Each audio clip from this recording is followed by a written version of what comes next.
हैं। भाई रुड़की में सबसे ज़्यादा बड़ी समस्या फिलहाल जाम की है। आपके विधायक 5 साल चेयरमैन रह लिए नगर पालिका के, 10 साल में विधायक हो जाएंगे, एक भी मल्टी पार्किंग रुड़की में नहीं है। कर ली थी, सिद्धार्थ होटल में कार्यक्रम भी था। उसके बाद आखिरकार ऐसा क्या प्रेशर हुआ कि आपको भाजपा में वापस जाना पड़ा? प्रेशर था क्या सर? कि पार्टी यहाँ से सीट नहीं निकाल पा रही है, या हम अच्छे दावेदार हैं, या हम अच्छा कार्य कर सकते हैं, तो टिकट काटा भी जा सकता है। प्रदेश नेतृत्व ने हमारे से बात करी और हमारी नाराजगी को उन्होंने दूर करते हुए उन्होंने कहा कि आपको आगे एडजस्ट किया जाएगा, हो सकता है 2022 के चुनाव के लिए।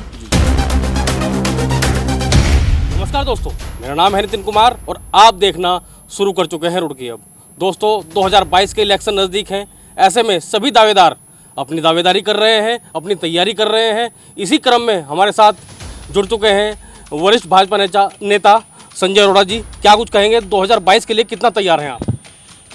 2022 के लिए क्या, मैं तो चुनाव के लिए हमेशा तैयार रहता हूँ। और पिछली बार भी मैंने टिकट मांगा था, पार्टी ने किसी वजह से उस टाइम नहीं दिया टिकट। उससे पहले भी मैंने विधानसभा का टिकट मांगा था, लेकिन कांग्रेस से कुछ लोग हमारे पार्टी में आए थे, तो केंद्रीय नेतृत्व का ये निर्णय था कि उन लोगों को टिकट दिए जाने हैं। तो मैं तो चुनाव के लिए हमेशा तैयार रहता हूँ और 2022 के लिए मैंने अपनी दावेदारी केंद्रीय और प्रदेश नेतृत्व को मैंने कर दी। अरोड़ा जी, चुनाव के लिए तो आप तैयार रहते हैं, लेकिन अभी हाल ही में जब मेरे के चुनाव हुए थे तो देखा गया कि आपने भाई नामांकन से एक दिन पहले आप बसपा में चले गए, शाम को फिर आप भाजपा में वापस आ गए। तो क्या है मामला ये? देखिए, कभी कभी पार्टियों से नाराज़गी हो जाती है, क्योंकि पार्टी जिसमें हम रहते हैं जी। उसमें हमारा हक है जी। तो अगर हम अपनी पार्टी से कुछ मांगते हैं जी। या अपने घर वालों से कुछ मांगते हैं, तो कभी कभी नाराज़गी भी हो जाती है। जी।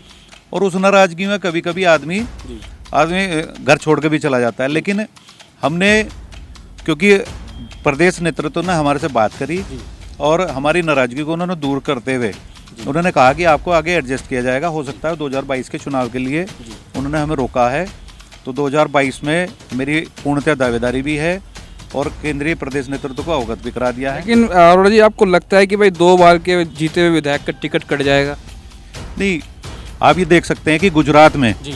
जो मुख्यमंत्री थे उनकी पूरी कैबिनेट और माननीय मुख्यमंत्री को चेंज कर दिया गया।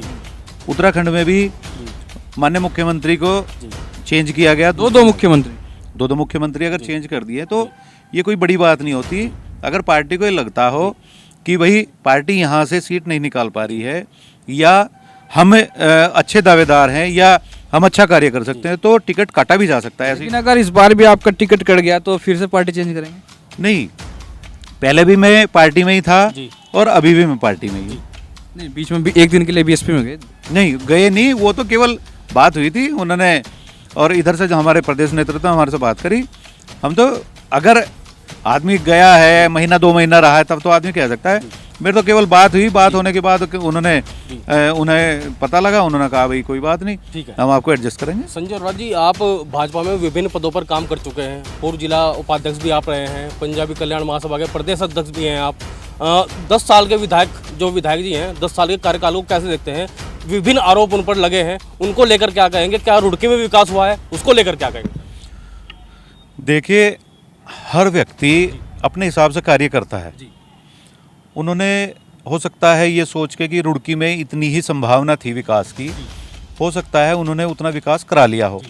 मेरा मानना ये है कि रुड़की में भी विकास की अपार संभावनाएं हैं और मेरे पास रुड़की के लिए अपार योजनाएं भी हैं।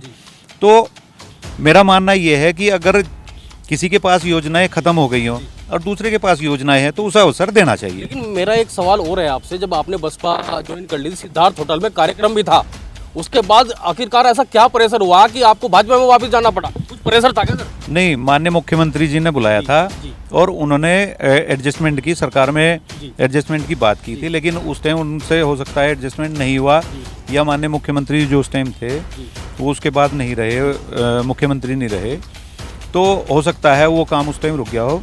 वो हो सकता है 2022 के लिए रोका गया। अरोड़ा जी, वर्तमान विधायक पर कितने भ्रष्टाचार के आरोप लगे हुए? आप खुद रामनगर से आते हैं। रामनगर में भाई कहा जा रहा है कि भाई ये नगर निगम की दुकानें थी, 75,000 की रसीद कटी, और 3-3, 4-4 लाख रुपए नकद ले लिए। व्यापारियों ने मुकदमा भी कराया, हाई कोर्ट में मुकदमा चल रहा है। चाहे प्रदीप बत्रा जी का मॉल का मामला हो, चाहे चंद्रशेखर पार्क का मामला हो, चाहे प्रकाश पुल का मामला हो। लगता है कि इतने आरोपों के बाद भी भाजपा को उन्हें टिकट देना चाहिए। देखिए, रामनगर का जहाँ तक मामला है, जी। मेरे संज्ञान में वो मामला आया था जी। और मीडिया में आपके माध्यम से मुझे भी पता लगा था जी। कि उन्होंने कुछ पैसा लिया है, जी। उसकी रसीद उन्होंने 75,000 की दी है। जी। अगर उन्होंने ऐसा किया है तो ये बहुत गलत कार्य है जी। और उन पे जो भी रुड़की में आरोप लग रहे हैं, जी। हमेशा जो जनप्रतिनिधि होता है जी। उन्हें शहर के लिए, किसी भी शहर के लिए उन्हें ऐसे कार्य करने चाहिए जी। कि जनता उनके ऊपर आरोप ना लगाए। जी। उन्हें काम ऐसे अच्छे करने चाहिए जी। कि कोई उन पर आरोप, उनके ऊपर क्या, किसी भी जनप्रतिनिधि के ऊपर आरोप ना लगा सके। ठीक है। और मैं आपको ये विश्वास दिलाता हूँ जी। कि अगर मुझे ऊपर वाले ने और पार्टी ने जी। ये अवसर दिया कि मुझे रुड़की में किसी भी सीट पे बैठने का अगर अवसर मिला, जी। तो मैं आपको दिखाऊंगा जी। कि राजनीति क्या होती है, ईमानदारी की राजनीति क्या होती है। जी। और एक भी आरोप जी। 5 साल बाद, जिस दिन मेरा कार्यकाल शुरू हो जी। और उसके 5 साल तक भी जी। अगर आप एक भी आरोप कोई सिद्ध कर देंगे तो उसी दिन राजनीति छोड़। मतलब आप मान रहे हैं कि बत्रा जी ईमानदार नहीं है? नहीं, मैं ये मान नहीं रहा हूँ, लेकिन उन्होंने क्या कार्य किए या उन्होंने क्या लेन देन कराया ये तो मुझे पता नहीं है। जी। और अगर कुछ ऐसा है तो वो गलत किया है। आपके शीर्ष नेतृत्व संगठन, भाजपा संगठन को ये सब दिखाई नहीं देता क्या कि भाई इतना विवाद रहता है, कुछ कार्रवाई क्यों नहीं होती? नहीं, उन्हें सब कुछ दिखाई देता है, सब जी। फीडबैक मिलती है। जी। और ऐसा नहीं है कि टिकट नहीं कटेंगे। जी। हो सकता है 20-30 टिकट अब की बार कट जाएं, जी। कि ऐसा नहीं है। और जिनकी फीडबैक सही नहीं जाएगी उनके टिकट कटे भी जा सकते हैं। लगातार आप जनता के बीच में रहते हैं और रुड़की को शिक्षा नगरी कहा जाता है। विधायक जी एक इंटरव्यू में कह देते हैं कि रुड़की की जनता तो अनपढ़ है, उसको लेकर क्या कहेंगे सर? नहीं, वो भी बहुत गलत है। जी। अगर ऐसा कहा है, अनपढ़ कहा है, तो ये भी बहुत गलत है। क्योंकि हमारा रुड़की को तो वैसे ही शिक्षा नगरी कहा जाता है। बहुत दूर दूर से यहाँ, विदेशों से भी लोग यहाँ पढ़ने के लिए आते हैं। अगर ऐसा कहा है, जैसा कि आपके चैनल में मुझे दिखाई देता, मैंने भी सुना था वो, लेकिन मतलब ये बात उन्होंने गलत कही है कि रुड़की की। उन्होंने इस पर सफाई भी दी थी कि भाई वीडियो एडिट करके चलाई गई है, ये भी उन्होंने कहा था। नहीं, वीडियो अब मीडिया वालों को इतनी क्या किसी के लिए जरूरत पड़ी है कि वो किसी चीज़ को एडिट करके चलाए और अपनी टीआरपी बढ़ाए। अरोड़ा जी, लेकिन अगर मेरा मानना ये है कि अगर उन्होंने कोई बात ऐसी कही है तो उन्हें गलती मान लेनी चाहिए, क्योंकि ये रुड़की की शिक्षित जनता है। अगर ये माफ़ भी कर देती है। अगर आपने कोई कार्य, अगर कोई गलती हो गई है तो आपको रुड़की की जनता से क्षमा मान लेने अरोड़ा चाहिए। जी, आप अगर बत्रा जी के विकास की बात करें कि भाई सड़कों की बहुत सड़कें बनाई है, वो बनाई है, लेकिन एक बहुत चर्चित मामला रहा है बीच में, बीटीगंज की सड़क। साहब कहा जा रहा है कि सड़क की चोरी हो गई, क्या कहेंगे? उसमें मुकदमा भी हुआ है सर। देखिए, जब हम बिना प्लानिंग के कोई कार्य करेंगे जी। तो वो ऐसा ही होगा। जी। आपको अगर शहर का कोई कार्य करना है, जी।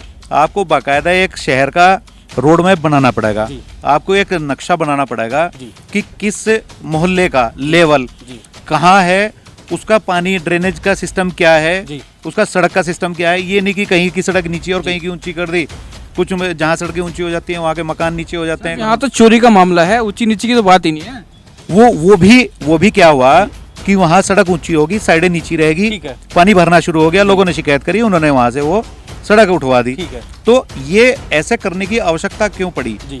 अगर आप एक लेवल लेके उस कार्य को करते जी। और एक सहमति भी हमेशा, जी। अगर आप किसी मोहल्ले में कहीं पे कोई कार्य करा रहे हैं जी। तो आप वहाँ के निवासियों से एक सहमति लेके कि भाई हमें यहाँ ये कार्य करना है, जी। उससे क्या होता है कि कल को उस चीज़ का विरोध नहीं होता। जी। तो आप उनकी सहमति ले लें तो वो कार्य आप कह रहे हैं कि बत्रा जी के पास विजन नहीं है, विजन से काम नहीं करते। देखिए, मेरा विजन का मतलब नहीं है, उनके पास जितना था। जी। आप किसी एग्जाम में अगर बैठेंगे, जी। आप सपोज करो 12th का एग्जाम देने जा रहे हैं। जी।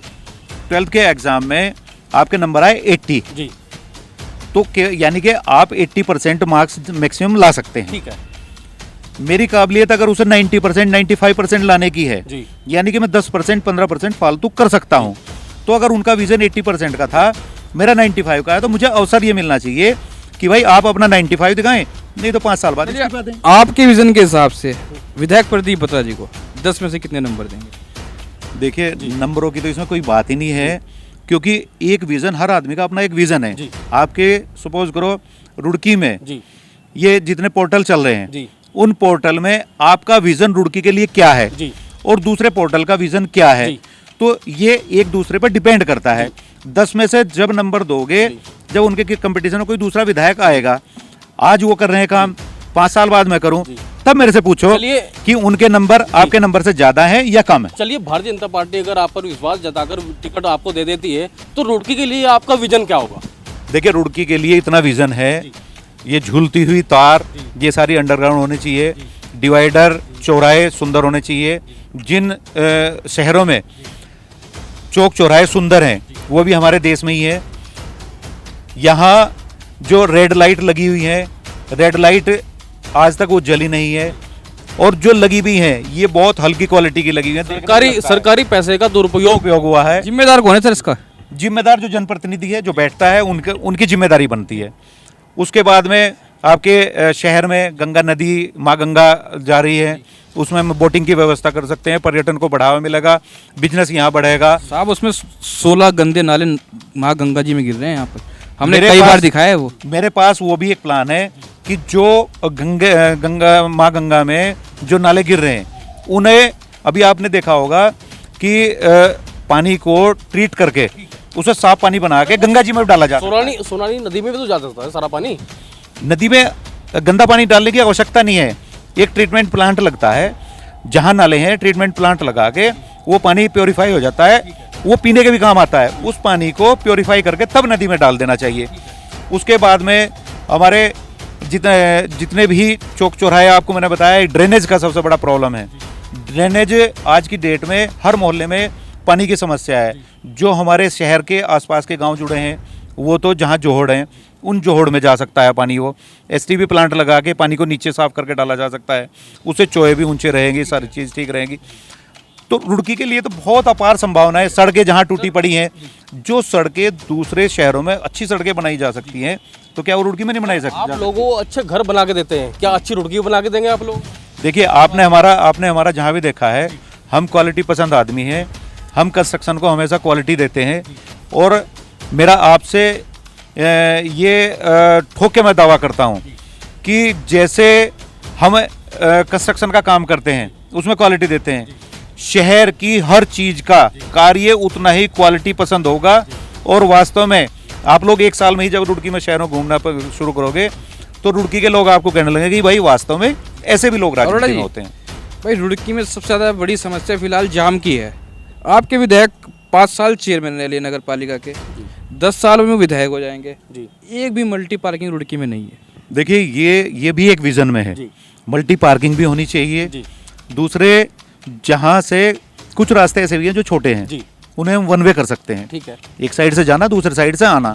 और कुछ जगह डिवाइडर बिना मतलब के शहर में डिवाइडर रखे गए हैं, उन डिवाइडर्स को भी हटाया जा सकता है।